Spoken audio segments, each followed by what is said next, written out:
Welcome back to our channel. അപ്പോൾ എല്ലാവർക്കും ഹൃദയം നിറഞ്ഞ ഓണാശംസകളെ. അപ്പോൾ ഞങ്ങൾ ഫസ്റ്റ് തന്നെ ഇൻട്രോ എടുത്തത് നമ്മുടെ എന്താ പറയുക ഹോട്ടലിൽ നിന്നാണ്. കാരണം പാറുവിന് തലേന്ന് ഓണത്തിൻ്റെ തലേന്ന് തീരെ വയ്യായിരുന്നു, അതായത് ചെറിയ ഓണത്തിന്.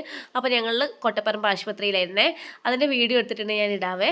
അത് കഴിഞ്ഞത് അവർ രണ്ടാളും കൂടി അടിപൊളിയായിട്ട് കരയുന്നു, ഇടുന്നു, എല്ലാമാണ്. ഇത് കഴിഞ്ഞിട്ടുള്ള കാഴ്ച നിങ്ങൾ കാണണം ഗൈസ്. ഇതാണ് പിന്നെ എൻ്റെ വീടിൻ്റെ അവസ്ഥ. വേറൊന്നുമില്ല, ഞാൻ അടുക്കളയിൽ പണിയിലായിരുന്നു. എന്താ പറയുക, ഏട്ടനൊന്ന് ജസ്റ്റ് ഏട്ടൻ്റെ ഫ്രണ്ട്സ് വിളിച്ചപ്പോൾ ഇവിടെ നിന്ന് ഇടവഴിയിലേക്ക് പോയി ഇങ്ങോട്ട് വരുന്ന സമയം കൊണ്ട് ഒപ്പിച്ച പണിയാണ്. പൂവിട്ടിട്ട് ഒരു 2 മണിക്കൂർ ആരെങ്കിലും കണ്ടിട്ടുണ്ടാവുമായിരിക്കും, എനിക്കറിയില്ല.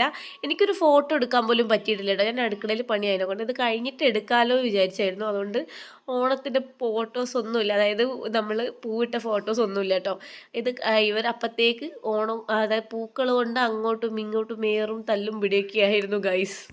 അപ്പോൾ അവർ ഒപ്പിച്ച കുസൃതികളൊക്കെ ഞാനൊരു വീഡിയോ ആക്കി എടുത്തിട്ടുണ്ട്, കാരണം ഭാവിയിൽ കാണട്ടെ അവർ ഓണത്തിന് ഒപ്പിച്ച കുസൃതികളൊക്കെ.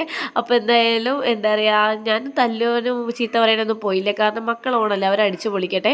അപ്പോൾ എന്തായാലും എനിക്കിതൊരു 8ൻ്റെ പണിയായിരുന്നു കേട്ടോ.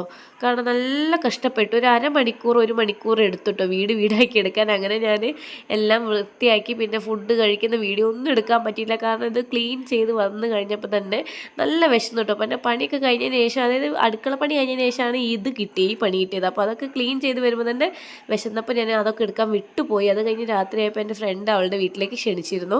അപ്പോൾ അതാ ഞാനൊരു രാത്രിയായപ്പോൾ ഞങ്ങൾ അവിടേക്ക് പോയി. അതായത് ഒരു ബക്കറ്റ് മന്തിയൊക്കെയാണ് അവർ ഓർഡർ ചെയ്തിരുന്നു. അപ്പോൾ അതൊക്കെ കഴിച്ചു, മക്കളും എല്ലാവരും കൂടി അടിച്ചു പൊളിച്ചു. ഓണമൊക്കെ തകർത്ത് എറിഞ്ഞു കേട്ടോ. അത് കഴിഞ്ഞതിന് ശേഷം നാളെ വീട്ടിൽ പോകണം, അവിട്ടത്തിനാണ് വീട്ടിൽ പോകണത്. ഇനി നാളെ വീട്ടിലത്തെ വിശേഷങ്ങളൊക്കെ പറയാവേ. അപ്പോൾ ഇന്നത്തെ വീഡിയോ ഇത്രയേ ഉള്ളൂ. നിങ്ങൾക്ക് ഇഷ്ടപ്പെട്ടെന്ന് വിചാരിക്കുന്നു. താങ്ക്